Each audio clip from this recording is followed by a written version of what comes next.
Hey, Prime members, you can listen to Watch What Crappens ad-free on Amazon Music. Download the app today. Audible lets you enjoy all your audio entertainment in one app. You'll always find the best of what you love or something new to discover. The Audible app makes it easy to listen anytime, anywhere, while traveling, working out, walking, doing chores, and that's what I've been doing.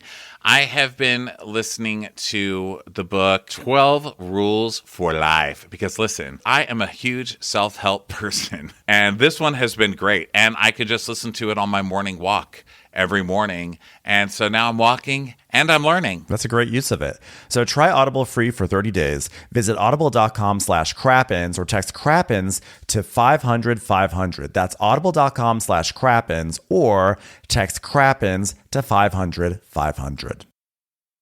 Do you want to lose weight? What if you could lose an average of 15% of your body weight and keep it off? Because at RHOA, losing an average of 15% of your body weight is possible. From a starting weight of 200 pounds, you could lose as much as 30 pounds in a year. Go to rho.co/lower.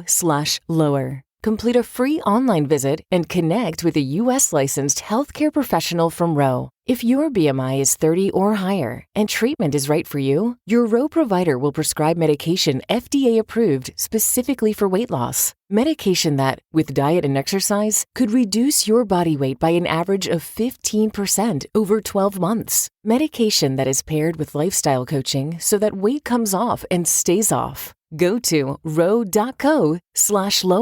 Start your journey today and lose an average of 15% body weight by this time next year. That's rho.co/lower.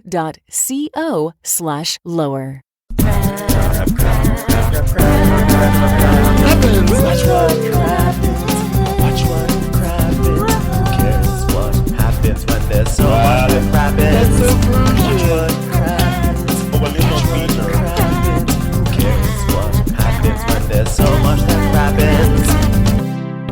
Well, hello and welcome to Watch What Crappens, a podcast for all that crap we love to talk about, honey old bravs. I'm Ronnie. That's Ben over there. Hi, Ben. Hi, Ronnie. How's it going? Good. How are you doing, you little honey pie? I'm doing great, thanks. Just a Monday after a crazy weekend. Crazy weekend. We had the best time this weekend. We went to New York where we both have family and friends and just partied our faces off. Had a great time with you guys who came out to Town Hall to see that Jersey recap with Marge. The Marge from Real Housewives of New Jersey. That was an epic show. We had an amazing time. You guys are fantastic to us. Thank you so much. Thanks to Marge for coming. Then we went to D.C. and we actually owe an apology to D.C. because there was some kind of weird sound thing that made it sound like D.C. was just the shittiest audience and like they didn't laugh. They had no reaction. And it literally sounds like we're yelling to a room of non-laughing people. That could not be further from the truth. That was one of the craziest audiences we've actually ever had. It was insane. It was a 2.5 hours recap on Vanderpump Rules. The longest show we've ever done. And it was also like everyone was with it. Like the entire show, people were like totally present. And there was like loud laughs, loud like applause, loud like boos at Sandoval. But like the audio track had like a psh on it. So we had to put a filter to get rid of the psh. And unfortunately, that filter also took out a lot of the audience. So we gaslit you all by making it sound like there was no audience. But there was a big, loud audience. And it was such a fun show. So even if it sounds a little awkward at times, go listen because it was a really, really good, funny show. What else was I going to say about that? The good thing about that is we found this effect to get rid of that noise. We had to play with sound a lot, and we did find a way to at least minimize audience. So when the audience is too crazy, and sometimes that makes you guys crazy listening to that audio, we found a way to minimize. So it led to good things, is what I'm saying. Anyway, it was an epic weekend, great time. We have 3 crazy weekends left, and then we're done. Okay, we start June 9th. In San Diego. We're going to start small. Just go to San Diego, chill by the beach, okay? Then we're going to St. Paul and Chicago and Columbus in the same weekend. And then the very next weekend, we are ending in Boston and Foxwoods Casino in Connecticut. That's our big finale show. Big crapping show, big gambling show. Going to be doing a lot of gambling there. Foxwoods is gorgeous. So everybody come out for the final tour stops. You can get your tickets at watchwhatcrappens.com. That's also where you will find our links to our Patreon, which is where all of our bonus episodes live and all of our Crappens on Demand videos. We are thinking of expanding Crappens on Demand and changing up how we do video. So listen for announcements later this week on how we're going to do that, because we really love doing the video stuff. What else, Ben? Oh, this week's bonus episode. There's so many things on right now. A lot has to be moved to bonus, and that's just how it is. There's only so much hours in a week. So we are moving this week for one bonus episode. We're going to be talking about Summer House, Martha's Vineyard. We're going to be talking about Below Deck Sailing from this week. And we're also going to be talking about Dancing Queens, our new favorite show. So that's on the bonus. Don't miss it. Yeah, just to clarify, it's Summer House, Martha's Vineyard we're going to be talking about, not Summer House and Summer House, Martha's Vineyard, because regular Summer House will still be on the main feed. And by the way, main Did feed I say bonus. No, but you had enough of a pause that it sounded like a comma. So I just wanted to. Okay. I just wanted to clarify. I just wanted some comma clarifications. Okay. Yeah, that's gonna be actually very fun. I'm excited to talk about all those shows. Yes, they're all fantastic right now. Bravo's giving us so much. But you know what? Let's finish out what we've got. Like, don't start something new until they've. You can't have dessert until you finished your dinner. Okay, so we're finishing our dinner this month.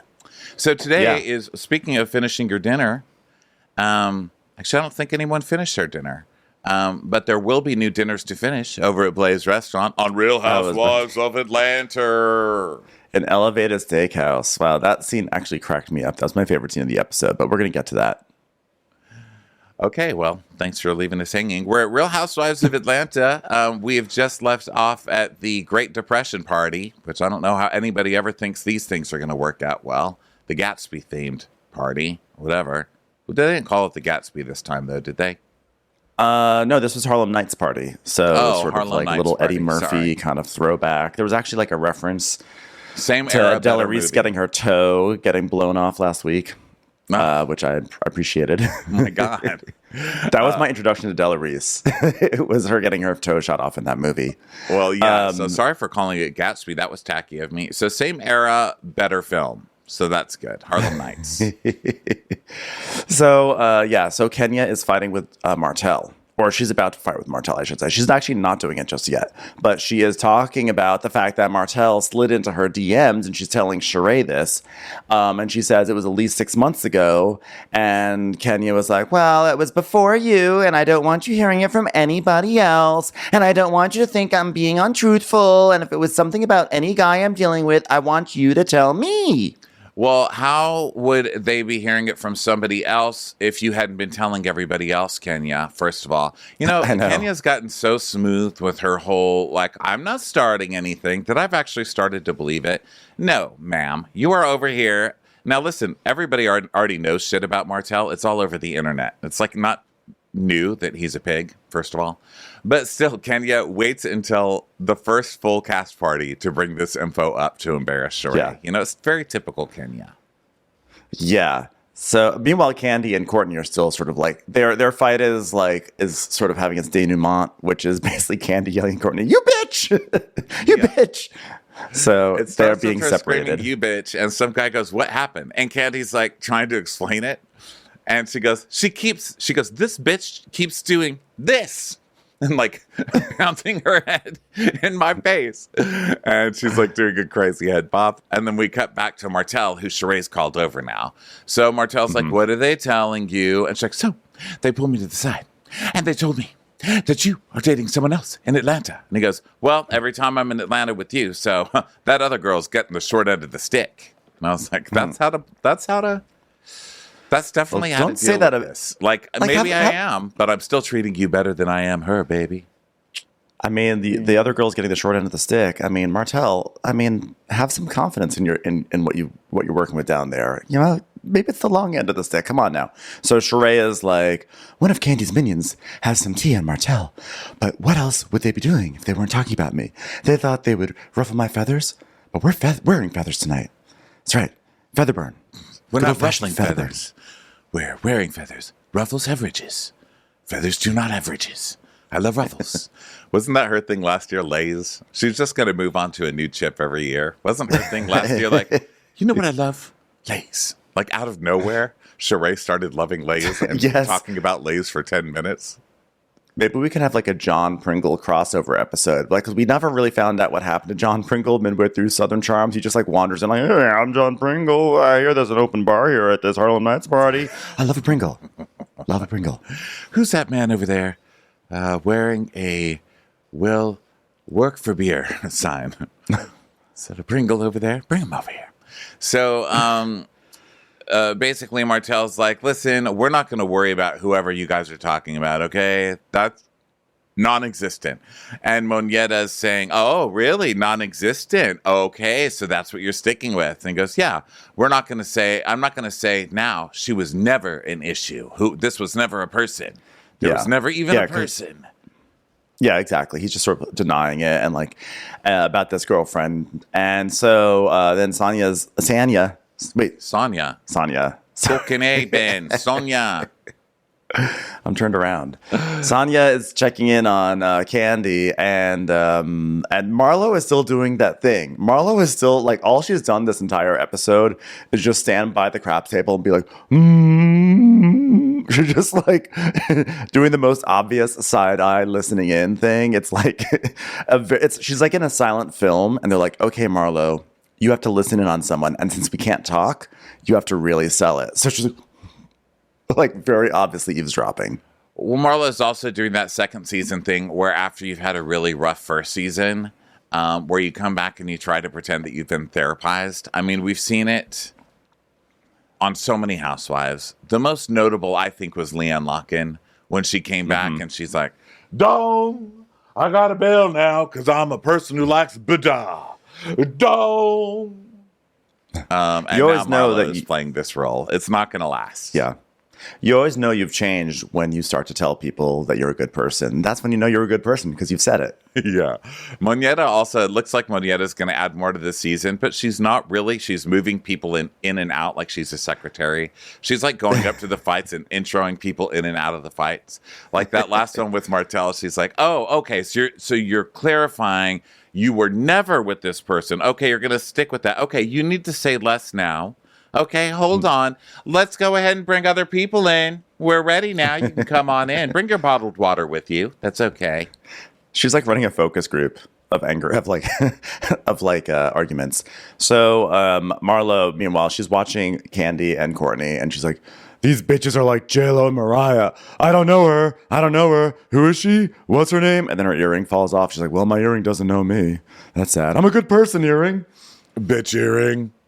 So Sonia checks in on Kandi and she's like, are you okay? And Candy's like, I am fine. Why would that girl bounce her head in my face? And Sonia's like, oh yeah, look, I don't know. I just met her this week with Sheree. And Don Juan, of course, is there. So he's like, oh, that's why. She's Sheree's friend. That's why she's bouncing her head. That's why. She's a Sheree head bouncer, everybody. Sheree head bouncer. Yeah, and Kandi is like annoyed because she's like, why didn't Sonia tell me that like this girl who I don't know who has an issue with me is gonna be at this party? Like we're both gonna be there. Why wouldn't you give us a head up? Why wouldn't you give me a heads up? Like this is just like you just let me walk into this messy situation. And Don Juan's like, yeah, she should bounce back to the factory. They could get her some clothes done. I was like, oh, God, Don Juan, you're losing your grip, okay? You're losing your grip. So then Ralph is over talking to Ross, and he's like, here's my present. Vanilla Hennessy cigars. Yeah. He's like, now here's what you got to do with cigars. You can't inhale them, okay? You cannot inhale them. I just learned this out like 10 minutes ago. Explains so much. It's like, thanks, Ralph. Thanks. So then we go to Sonia, and she goes up to Sheree, and she's like, Sheree, oh my God, you missed it. Like Courtney and Kandi, like Kandi was about to fight her, and Sheree, and she's like saying how Kandi just like walked out of here, and Sheree's like, who? What? And then Kenya goes up to Kandi, and she's like, what's going on? And Candy's like, this girl just told me I have to calm the fuck down. And Kenya's like, oh, well, she's very animated when she talks, actually. That explains a lot of the bouncing. And they just show Courtney, like, her head bobbling around like she's on a dashboard. They started having to play only instrumentals because her head bopped with every lyric that was coming out of the speakers before. So she's like a literal karaoke machine thing. So Marlo's at the tables, and she's like, Marlo's more proof that positivity just doesn't work, so everybody should just give it up. Because Marlo's that person at the tables who's like, oh yeah, here we go. This is Birkin money. I win. Wait a minute. Why are you taking my money?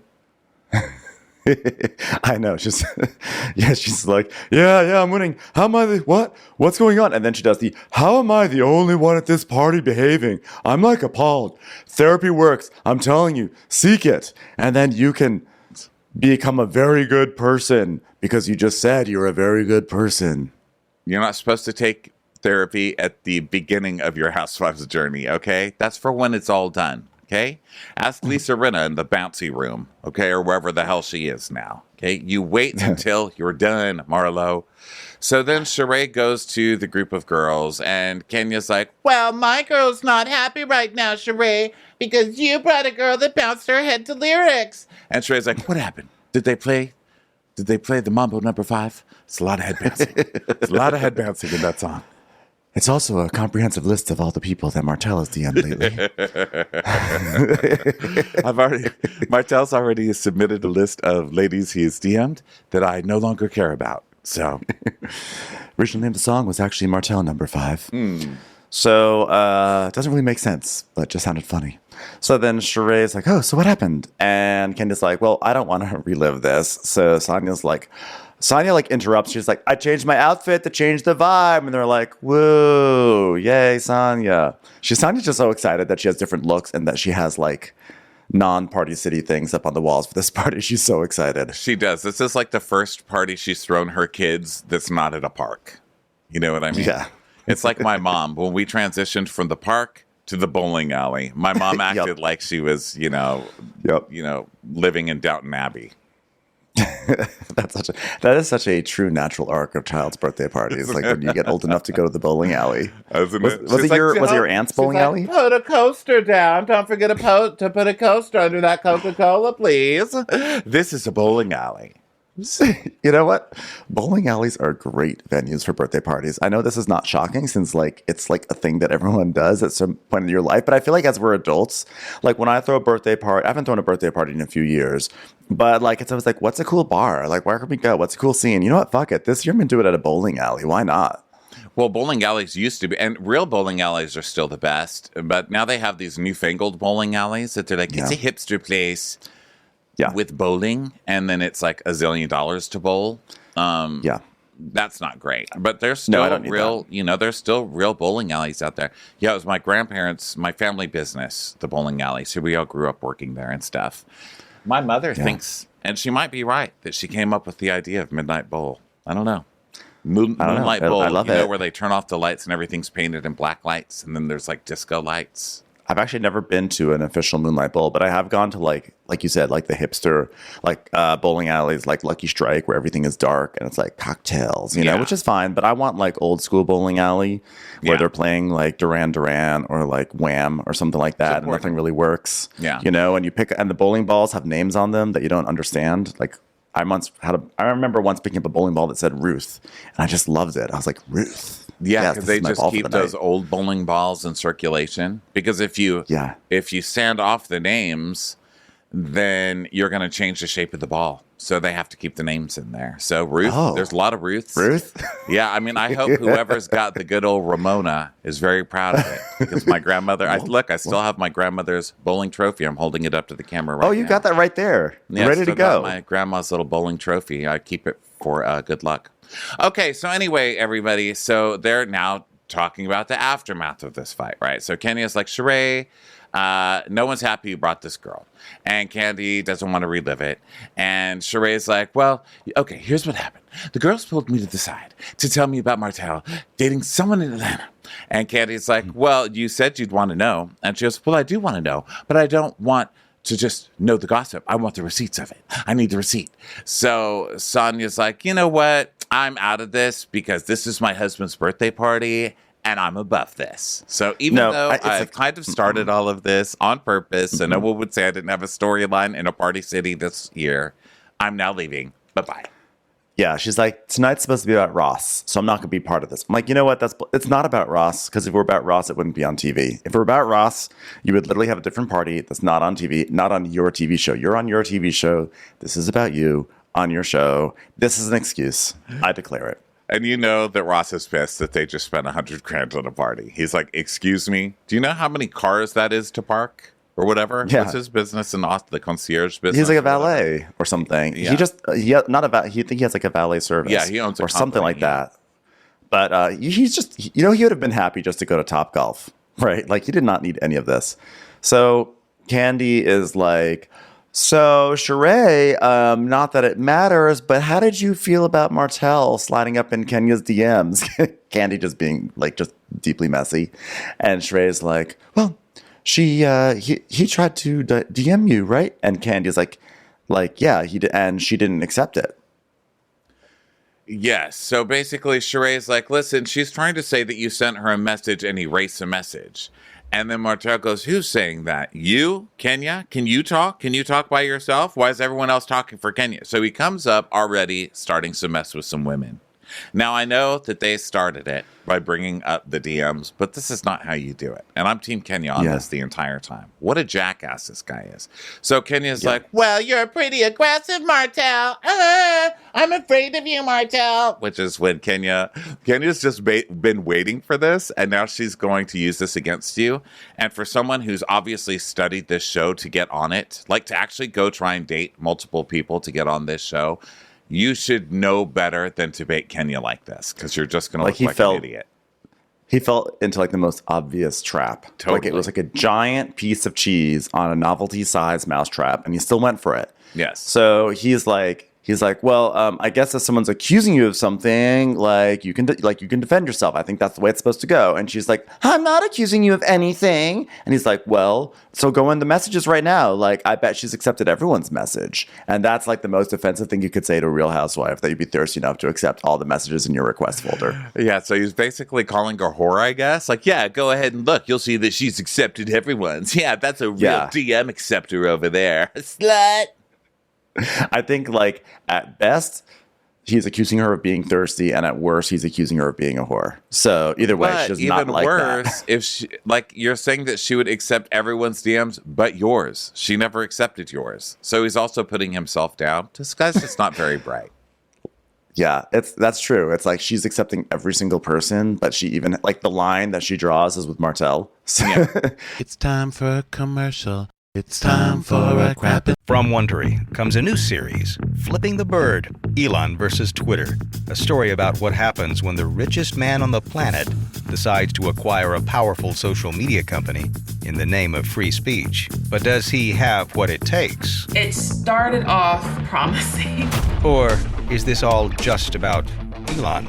He's essentially mad that his tweets aren't performing as well as he would have expected them to. It really just felt like, okay, this really is just a platform being ruled by a dictator who does things on his own whims. And what will be left of Twitter by the time he's done? Basically, my entire team was gone. By the end of it, infrastructure was just completely gutted. He'll like tweet a thing, and then everyone's like, we got to work on that now because he tweeted it. I'm supposed to believe this man is a genius. It just felt like everything was kind of descending into chaos. Follow Flipping the Bird wherever you get your podcasts. Hey, Prime members, you can listen to episodes ad-free on Amazon Music. Download the Amazon Music app today. Hey, I'm Brooke. And I'm Arisha. And we're the hosts of Wondery's podcast, Even the Rich, where we bring you absolutely true and absolutely shocking stories about the most famous families and the biggest celebrities the world has ever seen. Our newest series is all about the teen movie icon, Gabrielle Union. After spending her childhood trying to assimilate and breaking into a racist industry, Gabrielle thought her success meant someone else had to fail.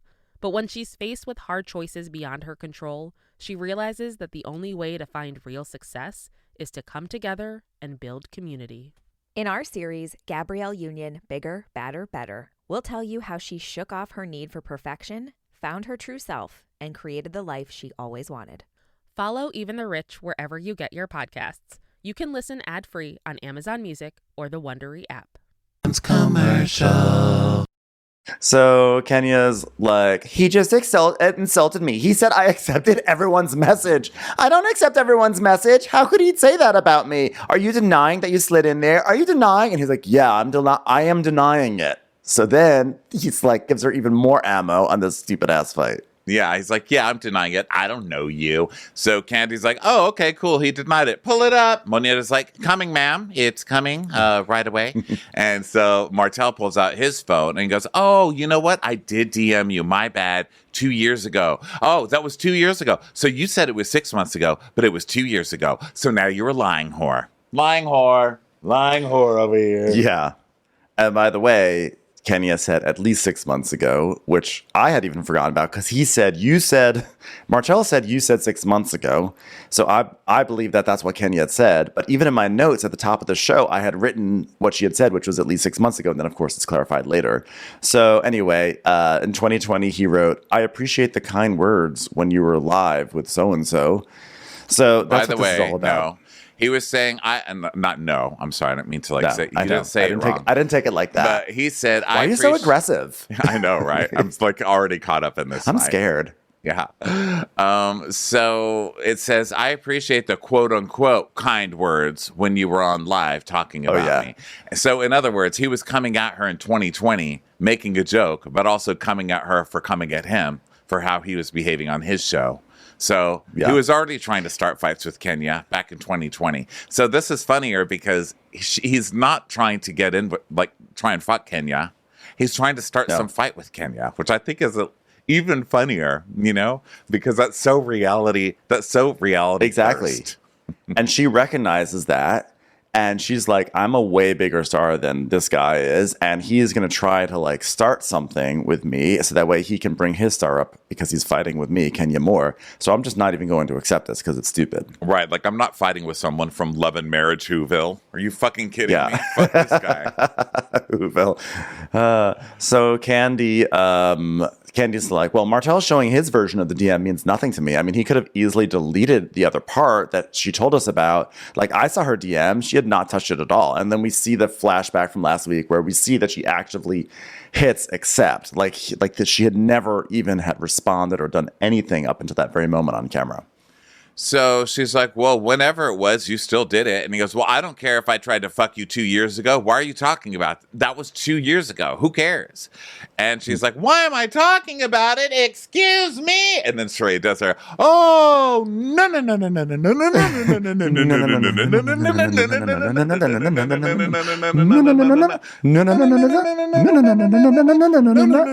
no, no, no. So Martell's like, who cares if I tried to fuck you 2 years ago? Which I think is a valid argument. I mean, we're getting a little too crazy here, guys. Okay. Yeah. I mean, it's sort of. Yeah. Kenya says you DM'd her. You did DM her. Kenya suggested you were trying to fuck her.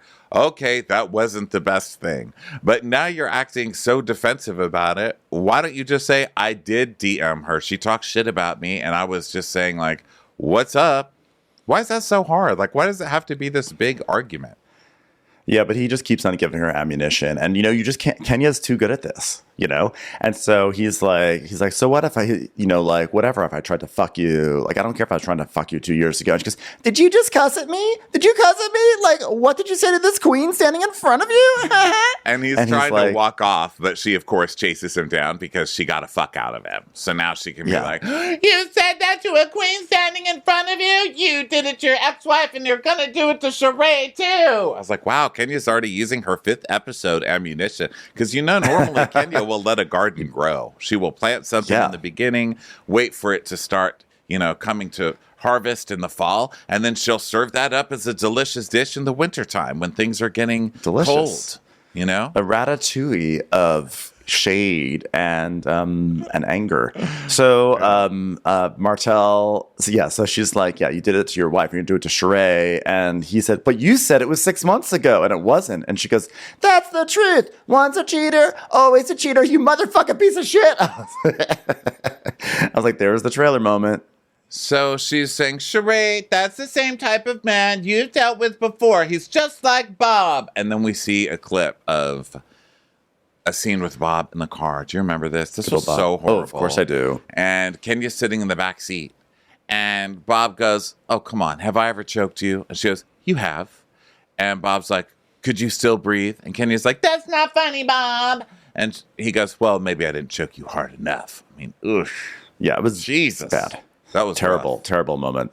And Sheree clearly has some damage in her life that she is drawn to these piece of shit men. Okay. So Sheree is like, listen, you are trying to create a narrative. When 2 years ago, he wrote, thank you for your kind words, which is funny because, as you clarified, he was being sarcastic when he said, thank you for your kind words. He was not being like lovely and sweet. Right. And Kenya's like, well, yeah, but look, we all know opening a DM is trying to open a conversation with somebody when you DM them. And Sheree's like, well, I'm heated. I just wanted to introduce Martell, and then it went left. And I'm not happy with Kenya trying to embarrass me or Martell, which I think is valid. I think Sheree's got a valid point there. Unfortunately, you're dating a drama queen reality star who's going to make as much of this as he can. You know, and this sounds super insecure, but I'm going to say it anyway. I get Sheree in a way, but I've learned that when it's too easy, first of all, when someone is too hot, okay, and I'm not saying Sheree's not hot because Sheree's fucking hot, but this guy's really cute, I think. Yeah. When he's too hot, when he's too nice, and when he's making too much effort, you fucking want something. That's it, okay? Yeah. Men are just not like that. They don't come like that. They are a pain in the ass. They take a lot of work. They smell a little funny at first, and they eat weird. And there's a lot that you have to get used to. No one's really that excited at first. A real relationship, I feel like everyone's always asking their friends, like, should I? Is this real? He smells like white chocolate. I didn't even know that was a smell, but I don't like it. You know what I mean? This guy's too easy. Yeah. It's not real. So either way, now it's the next day. It's a new day. It's post Harlem Nights, and Ralph is making a bouquet with his daughter because he's on a mission to rehabilitate his image again. So he's doing like lots of smiles and doing things like making bouquets with his daughter, which is hilarious. Ralph and Marlo probably literally had like phone meetings to plan out their seasons with each other. It's like, everyone hates us. What are we gonna do? You know, because they're both doing it. Yeah, exactly. Like, but what's funny with Ralph is that it's so deeply transparent, and on top of that, in case people didn't hear, Ralph and Drew filed for divorce in like the beginning of March. Like they were lucky; they got buried by Scandival. Scandival happened like a day after Ralph and Drew filed for divorce. So all of this stuff that they're talking about this episode, like we're better than ever. All these big smiles, making bouquets. It's just like a hilarious con game, which is so on brand for Ralph. And Drew. Both. They're both fucking con artists. Drew with her fucking stupid fake diet and everything too, you know? But his smile is just so, honey, look, we made you flowers. We miss you so much, man. And then he knows he could replay that clip and show what a good person he is because he's literally probably recording it still on hidden cameras that he watches like Dr. Evil up in his room every night. Yeah, so Drew comes home and Ralph's like, look who it is! Yay, it's mommy! Wow, Drew, so happy to see you! And they're like hugs and kisses and smiles and stuff. And Drew has just been in Chicago because her dad has Alzheimer's and he's been in a nursing home, so she's been tending to him. And she tells them, you know, she shares a sort of a really sad, you know, how sad it is to see him in a wheelchair, but that like he'd listened to some music and he had like a flash of recognition. It made him laugh. He had a flash of recognition when he saw his wife. It was sad. You know, it's super interesting. My grandma just passed, and she had Alzheimer's, and it was really sad to watch. But something super interesting about it that I learned was people who lose their memory like that, they might not remember you or anything, but if you start playing music, like she knew every word to every song that we played her from her time. And I just think that's so interesting because that's kind of what supposedly sparked Drew's grandfather was when they played music and said, this is your daughter. It's like there's like some code in music that can wake you up to things. Yeah. It's like Moon River. First time I fucked your papa. It's like, whoa, where'd that come from? You didn't know my name 5 minutes ago. Jeez. Whoa, access some things there. Whoa. Yeah, this is actually sad. So I'm sorry to make jokes, but it is really cool. So anyone who's going through that, use music because it is an interesting tool. So then they start talking about Drew's new music career, okay? Because guys, now I'm going to diet and it's all based on musical notes. Drop it with Drew. Drop 10 pounds and an octave in 5 days. Every good boy deserves fresh salad. Out with the fudge. Nothing tastes as good as a G chord feels. Oh, yeah, Drew. I mean, Drew is a musician. Do we forget already how LeBron James would listen to her music and then score points for basketball teams? So she tells us about all the times that she tried music. But, every time she tried, her confidence broke down because she just wasn't making it. And then Ralph, who is supposedly rich, being an investor or a finance person, is now glomming onto her thing again. Like, isn't it bad you've already glommed onto her children to write a book about step-parenting? By the way, would you already divorce the mom you wrote the book? The step-in parenting. Okay, chapter 1. Here's how to deal with your stepchildren. Divorce the mom! The end. Yeah. So then, after you've refused to sign the papers, by the way, for 2 years, after you made a whole book about it. Fucking weirdo. That's true. So then she talks about how, yes, she's an actress, but it's really music that lives inside of her, and she was just signed to so many labels, you guys. Like, it's crazy. And then we see pictures of her, actually having starts in that industry, right? Yeah, and she was in a girl group called Motempo, and she recently released a single. That's right. I mean, is there any coincidence that LeBron James is leading the Lakers deep into the playoffs? Because she just released a single, and it's called You Already Know, which is really based off of the trajectory of her marriage with Ralph. You already know. Yeah, you already know. Like we do. Spoiler alert, we're getting divorced. And she's like, and it's written and produced by my husband, Ralph Pittman. First of all, if you're going to be a producer, you can't be a Pittman. I'm sorry. You have to change your name. Change the name. Yeah, it's just not call it Ralph P. or something. Unless you're going to be selling peaches or plums or olives. Like, you can't be named a Pittman. Can't. You know what I mean? And you could literally do anything. Like, there's DJ Mustard. DJ Mustard has been assaulting us with his music for years. Like, DJ Mustard, okay? Like, if there can be a DJ Mustard, why don't you be like DJ Aioli, DJ Velveeta, DJ, like, crushed tomatoes. Yeah, delicious. Choose anything. But Pittman, I don't believe Pittman. It just doesn't work. Or maybe just take your name and be like R. Alf, because everyone loves Alf. How about King Ralph? Like a nice reference to a John Goodman movie. Yeah, but also if you're going to make a single, maybe don't put your husband on the single. Like, he's posing in the poster of the single like he's in the song. You don't. What's happening? What's happening with this? Hire Melmont. Get Bolo. Bolo. He's available. Yes. Now there is somebody who should make a single. Okay. It's just slaps on a desk with his dick. Okay. That's all we need. That's the only something I need. He could just do like Appalachian songs and just replace the spoons with just dick on desk. Yeah. Clackety clack clack clack. So Drew's like, okay, so what did I miss? You went to Ross's party, right? And he's like, well, first of all, I was looking fresh to death. And she's like, oh, really? Did anyone try and hit on you? No, but the next best thing, if this was Real Housewives of Salt Lake City, he found a cousin. Yeah.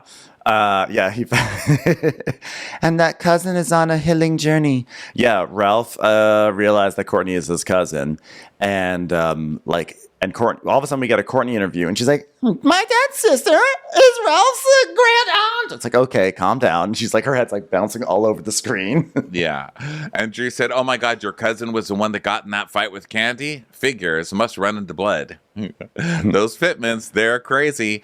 Don't tell me she produces music too." She does.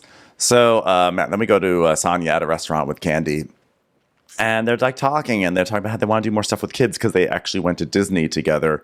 Candy had texted the group and was like, does anyone want to go to Disney? And Sonia was the only one who took her up on the offer, which is crazy. But I guess not a lot of them have. Well, Drew has little kids. I'm surprised. I can't believe Drew did not take up what I imagine was be a free trip. Maybe it wasn't a free trip. So then they're talking about that. I'm sure it wasn't free. I think that it was like, I think it's just like, do you care about hanging outside of work? And I think Sonya's like, yes, I don't think I was received as well as I should have been season 1. Please be my best friend. That's true too. And so they also were like, the idea of like walking around Epcot Center with like a mini vibrating Epcot in my cooch, not so exciting because I know Candy's going to push that on me. Well, also, going with Todd, any country you walk into, Todd's going to be like, I have a restaurant from this country. I'm surprised Todd hasn't tried to start up an amusement park in Atlanta. Wow, Mexico. I'm opening a Mexican food restaurant, actually. It's really interesting. So this is what you call a churro, huh? I do it a little differently. Old lady churro. So, does anybody here have a crab burger? Crab burger in any of these countries? All right, that's what I told you, Candy. So then they're talking about how Candy's talking about she has all sorts of stuff to do today, and that there's BravoCon this week, which I thought was so odd that they promoted BravoCon like within this show. But then it turns out next week there's actually storyline that comes out of the old lady gang talking shit about Todd at BravoCon. So I guess they had to plant the seed today. Yeah.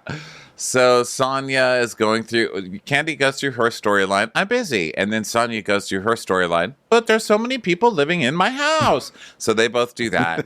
And then Candy's talking about Todd's million projects and all of that. And Sonya's like, it's like they don't express what they want, and then they do express what they want. It's like, wow, that's crazy. It's communication.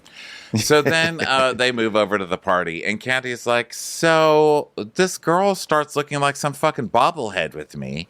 And then Sonya's like, okay, well, let me tell you what happened. So I saw her charades, and she said that place that y'all go to, you went, and then you brought the whole hood in there. And then we see a clip of this girl going, that place, Tropicali, well, she shared a story about it on Instagram, and the crowd, boom, the next week, ghetto. The crowd turned ghetto. And Sharade's like, ooh, ghetto. And they all laugh. They start cracking up because she's accusing her of only having ghetto fans. Quote unquote. And so Candy's, yes. And so Candy's like, well, when she said the crowd was ghetto, what did you say? And Sonya's like, I said that, Candy's my friend. And I said, you have to have a conversation with her. And that's what you did. And then they come back to that scene again. And you just see like Sonya reacting. She's just laughing along with everyone else. Like she totally did not say that. And Sonya's like, well, she says, so you didn't stand up for me? And Sonya's like, I did. I feel like I told. Okay, so don't lie. Whenever someone says, I feel like, that's an absolute lie. I feel like I told her, and I said, I don't feel Candy would have liked that or something. So Candy doesn't buy it, right? And Sonya has this whole excuse, which is really ridiculous. She's like, well, to be honest, I didn't feel like she was calling Candy ghetto. Almost to me, I thought she was trying to make reference to the fact that Candy said she was worldwide last year, and then the women who showed up didn't seem very worldwide. That's what I thought the joke was. I was like, yeah, Sonya, no. Let's stick to running. Stick to running. And then she's like, but she did call me ghetto and you didn't stand up for me. And she's like, no, she didn't call you ghetto. She called your followers ghetto. And she's like, oh, okay. Oh, these fake classy bitches kill me. Like their fans are like all super class. They just laugh, So yeah, I like that Candy's like, I'm going to keep this friend for now, but you're on notice, ma'am. It's time for a commercial. It's time for a Crappens commercial. So Marlo and William are now we're getting people are doing things around Atlanta. Marlo and her nephew William are choosing shoes, and then Drew is making breakfast and feeding Ralph, and Sonya's FaceTiming Ross, and she's saying like, "Oh my God, I miss Ross. I miss you." And she goes, "How are we gonna have this baby if you're always traveling? I can't even get a FaceTime because he's always in Austin." I like them together, and I don't want to say red flag, but it's a little red flaggy to me. When your husband literally moves to a different state to start a business that he could have started in this state, yeah. You might. But also, if you can't find time to fuck when your husband has access to tons of really nice cars, I mean, am I the only one who's enjoyed the back seat? That's what they're made for, okay? Get over there. So then we go to Blaze Restaurant, presented by Candy and Todd. So Candy and Todd walk into Blaze Steak and Seafood. But also thank you to the country of Toronto for allowing us to. It was like movie credits. What? Presented by, because the sign says Blaze, presented by Candy and Todd. I love a restaurant with credits. Yeah.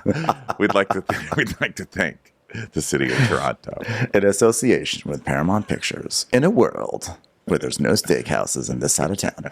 So, in a world where burgers aren't made out of crabs. Dun, dun, dun. This fall, a steakhouse arrives. So, Blaze Steak and Seafood, which I went on their Instagram, and it says an elevated steakhouse, so Candy and Todd walk in, and Candy's saying, she's like, Todd, I think you did an amazing job putting this place together, but for some reason, it's just not connecting as our other restaurant is.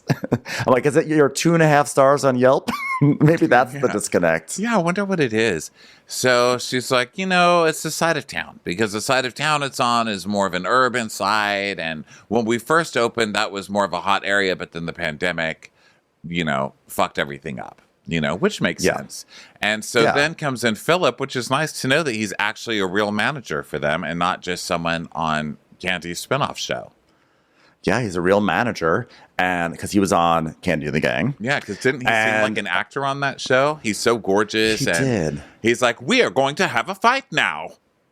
I am very angry with you. Like, my cheekbones are very angry. My perfect cheekbones are angry at you because I am stern. Yeah. So Philip shows up, and they're gonna taste some of the new food because Todd has faith that this restaurant can come back. It's gonna do it. And the reason I went on to the Instagram because I just was curious about the restaurant, and it was so funny. They showed like a picture for like brunch, and it was like two mimosas. And they put like each like champagne flute just had like a giant wedge of orange sitting on top of it. Not like a little slice that you put on the side. It was like they quartered an orange and put each quarter just resting on top of the glass. And I was like, yeah, see, like it's like just presentational aspects like this. I think this is where the disconnect is. We need a meeting. I have mimosa concerns about this restaurant, guys. You know where my concerns go a little bit further? The Mexican restaurant. I've got to say it. I've said it a million times, but I've got to say it. When he says, so are you ready for the Mexican restaurant? She's like, why, Todd? And he's like, well, I make more money than I ever have made off of restaurants. And she's like, so you're just doing it for the money? He's like, yeah. Here's the thing. Old Lady Gang does well because it makes sense, because for years we watched Candy's mom and aunts make this amazing looking food, and they said, let's make a restaurant out of it. And so they have this restaurant, and it all makes sense. But then all of a sudden it's just experience. It's like literally people from the show on the outside of the building. You're going there to visit Real Housewives of Atlanta. You know what I mean? It's not just a standalone thing that's doing well. It's like your own little Epcot Center or whatever. Right. Your own little Disney World. Yeah, I like it. It's their own mini Epcot. And then, I don't look at Todd and say, okay, this is someone who I trust to give me like a good steak, And then I'm definitely not looking to Todd for Mexican food, especially since he bought this Mexican restaurant space 3 years ago and hasn't even opened it yet. It just sort of doesn't give you confidence in anything. I know there was a pandemic, but still, I just don't have confidence in it. I don't either. And then after that, he's going to have Ace's Pizza. I don't trust him with pizza. I think it's just Todd thing. I just have a thing against Todd, I think, is what it is. And also, Lisa Vanderpump was smart. She opened up all her restaurants pretty much, like, all next to each other. So you could have that theme park experience of going from one to the next. RIP Pump, though. Well, Pump, yeah, because they were trying to charge him a lot. Whatever happened with that. But also, Villa Blanca closed first, and I think it's because it was far. It was far from the brand. People wanted to see the Tom and Tom, the place where all the cast filmed, right? And then this place is called Blaze. Wait, what's her there's son? Blaze. The steakhouse is Blaze, and then the Mexican restaurant's called Ole G, right? Ole G? Olg. Old. Wait, what? And then say? What place? Didn't he say the Mexican place is called Ole G? Like Ole? Oh, G? like Ole G, like the. I mean, I appreciate the pun. I'm not going to lie. I do like the pun, even though it's forced. But I am the king of the forced pun. Okay, I get it. But either way, I'm just not. I don't look to Todd for authority in many things. Okay, and I just like, to me, it reads of like a cash ploy, and so that's why I don't have confidence in the food. And when he even says I'm doing it just to make money, he's like literally cashing in on their cachet. And so you just don't look to Todd and think, oh, this is going to be like great food, you know? Well, they're going to change the menu, so that's the point of the day. They're going to change the menu to really elevate it and make this elevated steakhouse work, right? So then we get Melvin. Melvin comes in a sling. Anybody who follows this stuff knows Melvin got shot in this very restaurant, right? So was it in this restaurant? Oh, no, it was... Someone was like, I can't drink my mimosa. I can't get past the orange on top. Well, Candy will tell us in a minute. So he comes in a sling. We know he got shot because we all read it in the papers and the blogs, if you will. And then they start eating the new food, which let's do something crazy, guys. We really need to do something to set ourselves apart. Shrimp scampi. Mm-hmm. You can get that at Red Lobster. That is not elevated, and that is not setting yourself apart. A twice-baked potato? Are you fucking kidding me? Twice-baked potato. And wings. And glazed wings. Okay, and then wings. Another type of wing. And then another type of wing. Guys. And a crab burger. The crab burger at least sounds different. I've never heard of a crab burger, but it also sounds disgusting. By the way, all of this food is perfectly fine. Yeah. But like the problem is that they charge exorbitant prices there. Yeah. That's the thing. You can't say this is an elevated steakhouse and you're going to serve all this. Like, you're going to serve this food at, like, a premium price point. That's where it goes wrong. So then the producer literally is not producer in the diary room. A producer literally, with his camera, walks up to them and is like, guys, excuse me, love to talk about shrimp scampi. I'm sure people are going to be tuning in like crazy, but I just like to remind all the scampi heads. You used to be the #1 show on Bravo, like literally for a decade. So I just like to wonder if we're going to actually talk about anything besides scampi and crab burgers. That would be fun. Aren't we burying the lead here? And they're like, we're not talking about it. It's like, okay, well, just. Then Todd's like, yeah, it's a legal situation. And then it just cuts to Melvin in his sling. And then they just see the headlines like, Love B. Scott. Say what now? Employee shoots coworker at Candy Burris' Blaze Steak and Seafood Restaurant. And then Candy Burris' cousin shot in her restaurant during an argument with an employee. Then employee shoots coworker during a fight at Blaze Restaurant owned by Candy Burris and Todd Tucker. So then Candy explains that there was a gentleman who came to work late and he came to work drunk. And he went up to the cousin who's a kitchen manager and they went outside to hash it out. And then the guy shot Melvin. I mean, what the hell? So now, of course, nobody wants to put that on TV. But you're on a TV show. Why are you promoting the restaurant that somebody got shot in if you don't want it to be on TV? You're literally going to the scene of the crime and not wanting to talk about it. They're trying to do a PR. They're trying to zhuzh it a little bit. Zhuzh it. I'm like, at this point, no one's in there, and now someone's been shot in there. Just close it down and save your losses. I kind of get the sense that Candy wants to close it down because she's like, you want to open up another restaurant? Like, why? Like, this is costing her money, you know? Yeah, I think so too. And I think she's just trying to say, look, maybe I want to change this from a place that someone got shot in to a place where someone got scampied in. Okay? Let's just make this happen. Scampi. Someone threw some scampi at someone. That's okay. So then we hear... So we know that Kenya is playing tennis. So we go to wait. I just have to say, I'm sorry to interrupt. I loved Sheree's commentary on it when she goes, "We don't know when we go to Old Lady Gang if we're gonna get biscuits or bullets." Now there is a name for a restaurant. I agree. Biscuits or bullets. Okay, I'm into that. So then we go to see Kenya playing. She's having like a play date with Brooklyn and her friend Akila and Nazi, her daughter. Oh my God, these little girls are so cute. So they're playing tennis. One of my favorite traditions sarcastically on Bravo, bad tennis on Bravo, but I'll let it pass this time because they're literally children and I cannot expect them all to be tiny Martina Navratilovas. So Kenya's like, I love Akilah. Her daughter and my daughter are best friends. Ha ha ha. And she has become one of my dearest friends. Can't wait to betray her later. Ha ha ha. No kidding, right? Also, you're never going to have a star child, and I'll tell you why. Because who cares that they're only children? That's how they become Martina Navratilova. You make them get their asses up when they're 2 a.m. and swing that racket until they fucking hit something, okay? Yeah. What do you think? Beethoven it just happened to him? Okay? Beethoven, that great tennis player. And the dog. You think that dog just became a star overnight? That was work for that dog. Make your children work, okay? They're not too stupid to learn. They're literally bored to learn, okay? They're like little tiny computers. Wake them up, figure out how they're going to earn you some money, and get them practicing. And voila, you have the next Jennifer Capriati. Yeah. So now they start talking about stuff, and Kenya's talking about getting divorced again, and she's talking about how, but she has talking about this guy that she met, she mentioned last week. It's a KMC, whose real name is Roy, but it's ROI, which stands for Return on Investment. So I'm very concerned about this guy because KMC, they call him Mr. KMC because the CEO and founder of Kale Me Crazy.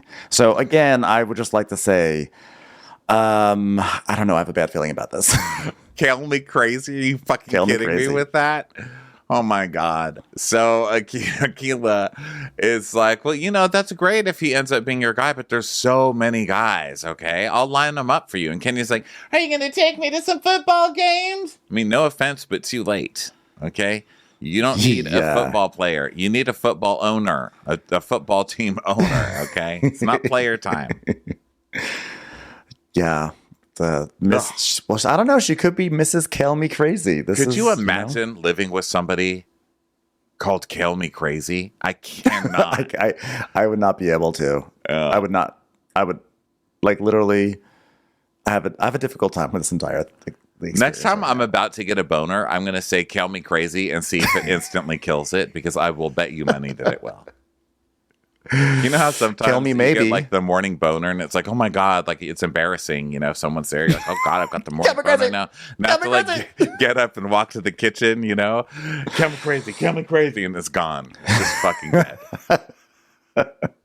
Yeah, I don't know. Because the thing is that it's I also don't believe that ROI is his real name either. I feel like we're already onto a second alias, and I feel like they're both he gave himself his nicknames. I don't know. I'm more red flags all over this. Well, it's also a Kenya relationship, and Kenya relationships are so prepaid. Bad. Yeah, it's like, how much money did you put on this card before you sent it to me to use? You know what I mean? I just don't trust it. For as bad as Sheree's choice in men is, Kenya's is just as bad. It is. The difference is that Kenya can tell them to go. Sheree has a harder time. Sheree will take a lot more shit. So remember that fake doctor that Sheree dated? She dated a fake doctor. Remember that? A fake doctor? There was a fake doctor around season 4 where he called himself a doctor. Anyway, that's something for people to Google. Anywho, so speaking of Sheree and Sonia are meeting for dinner, and Sheree's happy because she's a glamma. Not a grandma, but a glamma now because Cairo had a baby. Done that. Nene did it already. I'm bored. Fast forward. I don't need to hear another grandma monologue like you just invented it, Sheree. She's like, oh, a grandma. It's like a grandma. But instead of an R, there's an L because it means glam, like glamorous. It's short for glamorous, which is what I am. So her daughter has had the cutest baby, and they've named the baby Mecca, which I have to say, is a beautiful name, but it's also a lot to live up to. Okay? What if Mecca lives in a studio apartment for a lot of her life? What if Mecca doesn't like to clean? And people are like, hey, we're coming to Mecca. It's literally the chosen land. And you're not going to clean your living room? Come on. I just like the trend of geographical names that's going on in her family line. Cairo, Mecca. I'm excited to see what city's next. Yeah. Brooklyn. That's why they're friends. They can just keep naming their kids after places. Liechtenstein. So Sheree is saying that Martell felt ambushed at the party, and she also really didn't like that Kenya was calling him aggressive, and that we can't keep doing this, like calling black men aggressive. You know, you can't just like go and do that. Right. And Sonya's like, well, I mean, that's what she did to my husband when he didn't agree with her. And she's like, yeah, we can't keep doing that to people. And Sheree says, yeah, we can't keep putting these labels on these men. And then it was really funny because when he realized what was going on, he finally said, I don't give a fuck if I tried to fuck you 2 years ago. And they start laughing. And then we go back to Kenya and Akilah, and Kenya is talking about the party being crazy and that this guy DM'd her and she didn't want to keep it from Sheree. And he's acting like he didn't DM her. Yeah. So, because Kenya's like, Montel Jordan cursing me out. And so, yeah, Akilah is basically like, this is your first time meeting him in person and he went off on you like that? So then it goes back to, so then actually we started, I think, a new scene. This is where Sheree's just talking and she's like saying the same thing about like, don't come at me with like half information. Like, you know, he might not have been right, but you have to take accountability for your actions too. Right, and Kenya's basic point is, it doesn't matter. Like, I was mad at her because she didn't say don't talk to my friends like that. Like, we've both been in abusive situations, and you just had a man in prison that made you look like a fool. I mean, how dickmatized can a person be, you know? Yeah. So then we go back to Drew, and we go to Drew and Ralph in the studio for another housewife singer. I know we're all really excited. Those charts are not full enough of Real Housewives with songs. I'm really glad Drew's getting in on this. Time for Drew Sidora. So Ralph's like, yeah, a couple months ago, Kenya told me to get in here. He tells us to the producer, and he's like, and I was like, all right, I got to come in here and have a quick session. So, like, here we are, ready for a big session. Because we're a happy, happy couple. Look at my big smiles. By the way, this is a for-hire producer. This is not someone who came to them and said, hey, I want to produce your stuff. This is someone they're paying to produce their stuff, which is fine. Yeah. You know, that's how a lot of people produce their stuff. But they're pitching to their guy this whole time. You don't need to pitch it. You paid him. Just let the man put some auto-tune on some shit. He doesn't want to hear all of this. But Drew gives her like origin story for why she wants to sing again. And she's like, last year I sang Happy Birthday for one of my friends. And my notes were on. And we got to her going, happy birthday to you. And she's like, I was on fire that day and I knew I had to go back to music. And I just knew I have so much to pour my heart out about. Music is my therapy. And he's like, yeah, we're going to talk about overall strategy and make sure she's like really in it. I was like, oh, that's, you know what anyone who's about to go into business with you wants to hear? That they're not sure you have any confidence. Okay. And Drew's like, yeah. And then I thought, you know, I should just maybe get back in the studio. That could be fun. Or like dance, you know, maybe I could dance again. And everything's inspired by my marriage. No one wants to hear music inspired by your marriage. What are you going to call it? Ring cam? Crumbling? The ring cam didn't mean a thing. The ring cam didn't mean a thing. What the fuck are you recording over there? I've had the Tampa of my life. So the producer's like, cool. So like, what's your dynamic working together? Like, why is he here? And she's like, well, the studio is our happy place. Like, this is where we have our connection. Look how happy we are. We are a happy couple, forever couple. Yeah. And she's like, our communication started right on our first date. She's like, I've been doing music my whole life. It just never popped, but it is my passion.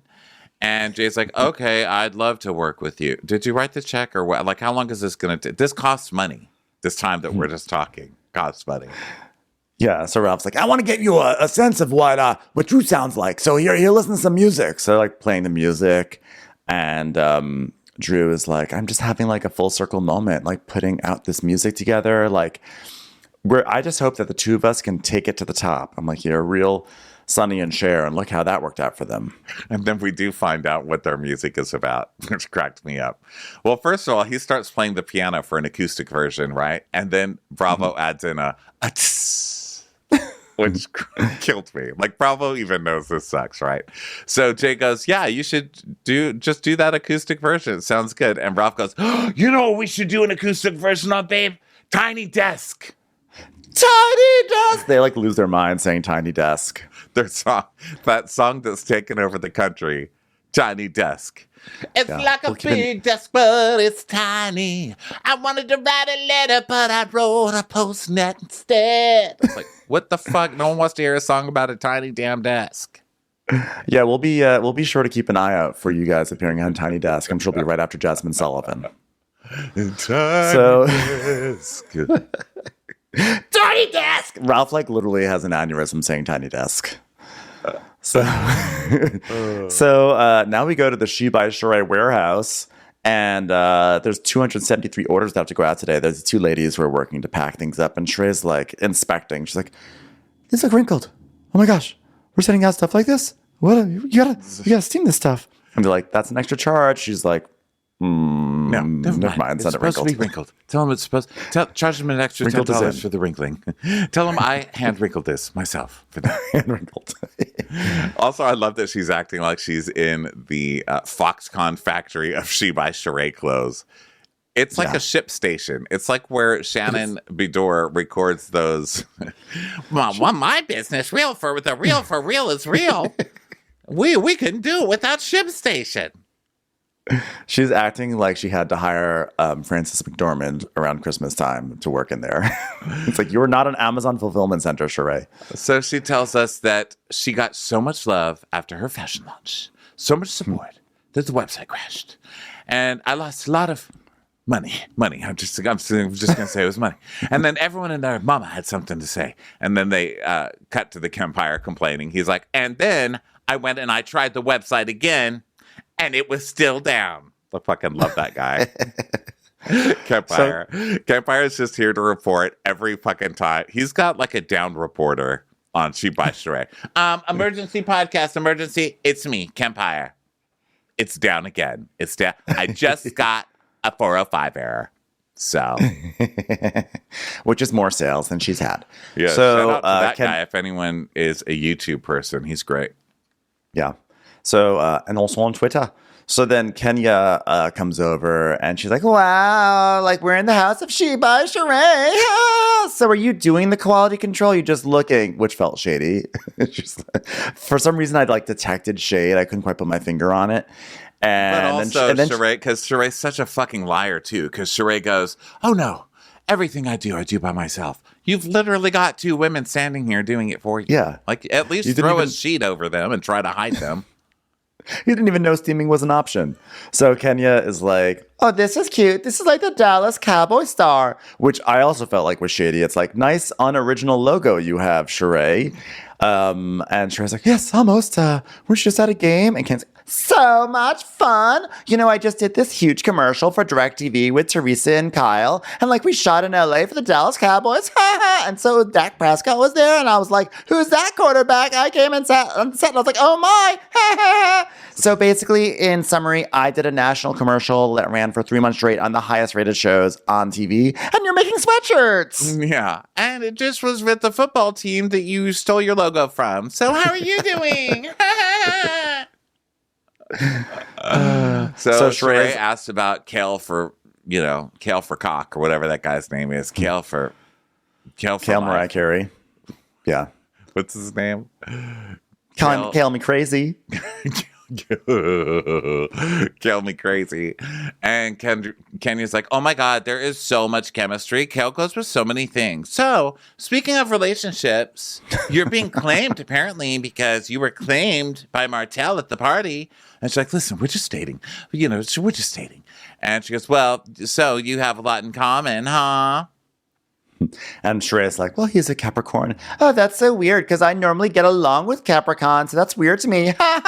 And Sheree's like, what happened the other day? Let's talk about that. And Kenya's saying that she was just shocked that Martell was coming for her. And she's like, when did I deserve to be cussed out?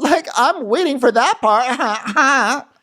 And Sheree's like, well, you both got elevated like a Blaze Steakhouse, and it didn't need to go there. It didn't need to go there. Presented by Todd and Candy. And Kenya's just like Scampy, it didn't need to go there.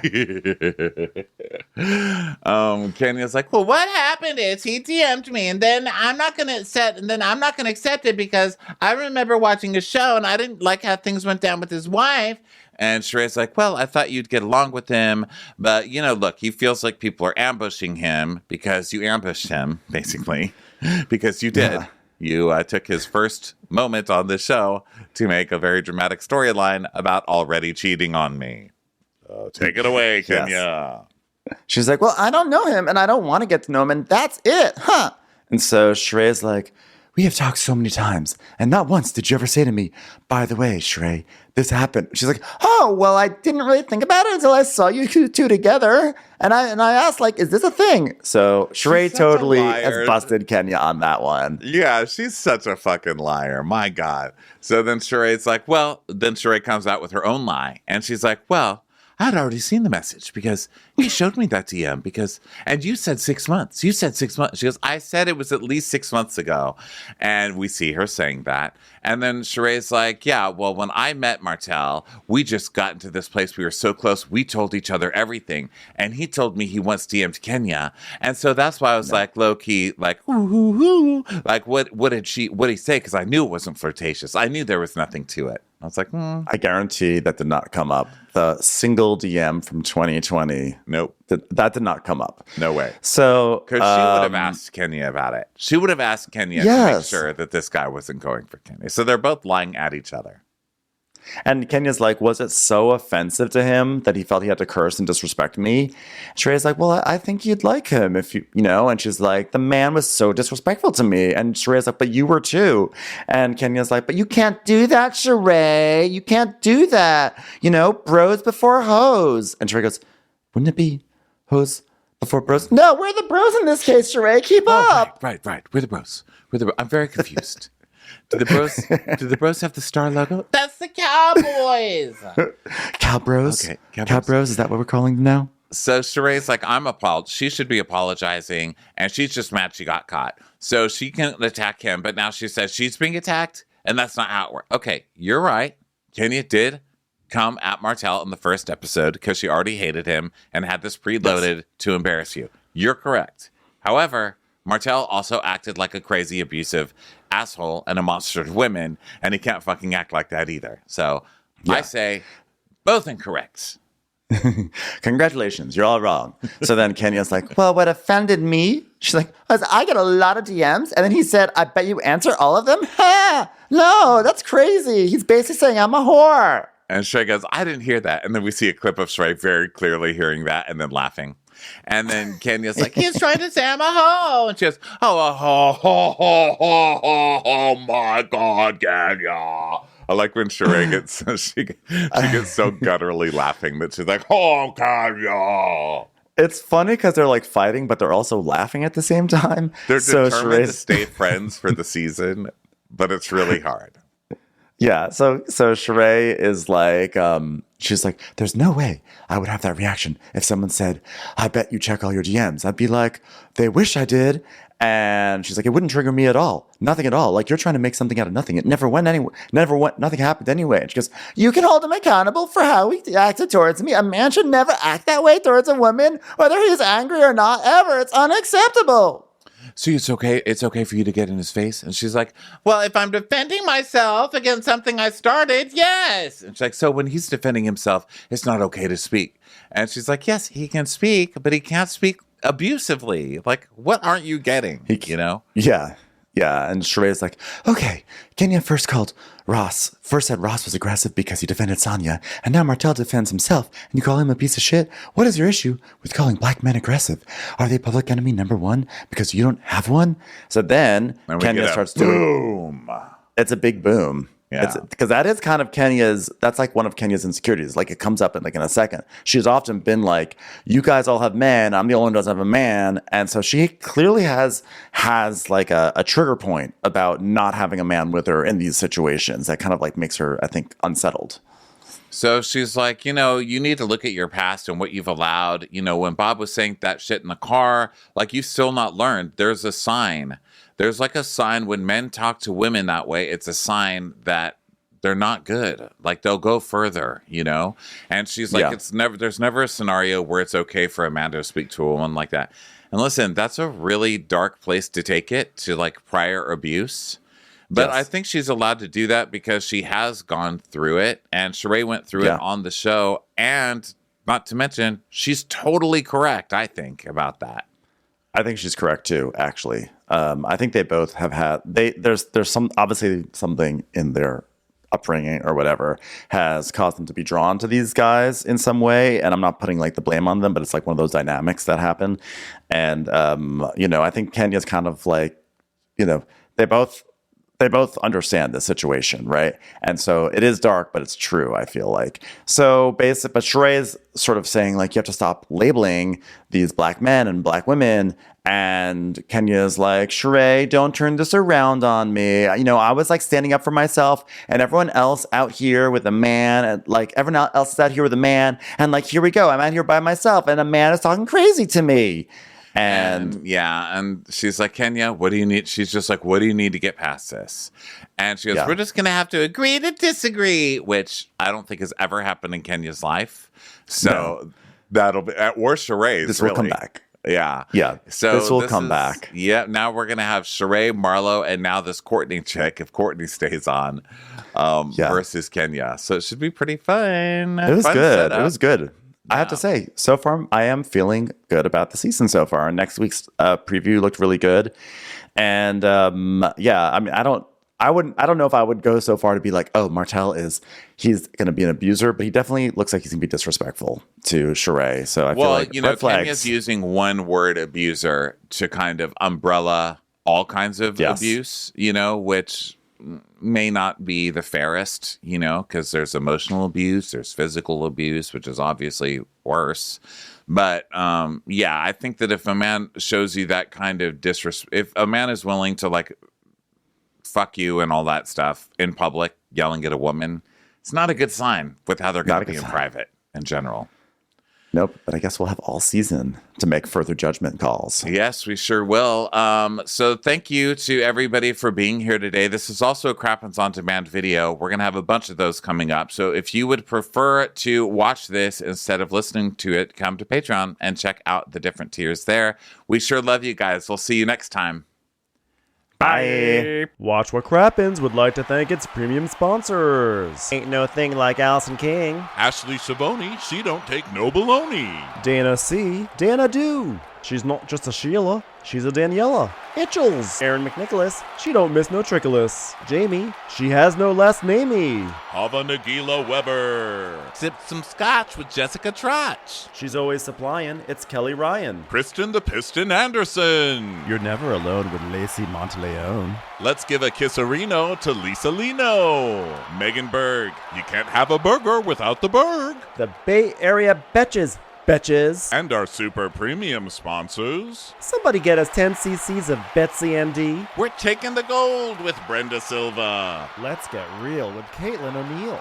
Don't get salty with Christine Pepper. Can't have a meal without the Emily Sides. Nobody holds a candle to Jamie Kendall. She's not harsh, she's Jill Hirsch. My favorite Murdo, Karen McMurdo. We love him madly, it's Kyle Pod Shadley. Let's go on a bender with Lauren Fender. We want to hang with Liz Lang. The incredible edible Matthews sisters. Nancy Cease and Desisto. Give him hell, Miss Noel. Ruru LaRue. She's the queen bee, it's Sarah Lemke. Shannon, out of a cannon, Anthony. Let's take off with Tamla Plain. She ain't no shrinking Violet Kuchar. We love you guys. Hey, Prime members, you can listen to Watch What Crappens ad-free on Amazon Music. Download the Amazon Music app today. Or you can listen ad-free with Wondery Plus in Apple Podcasts. Before you go, tell us about yourself by completing a short survey at Wondery.com/survey.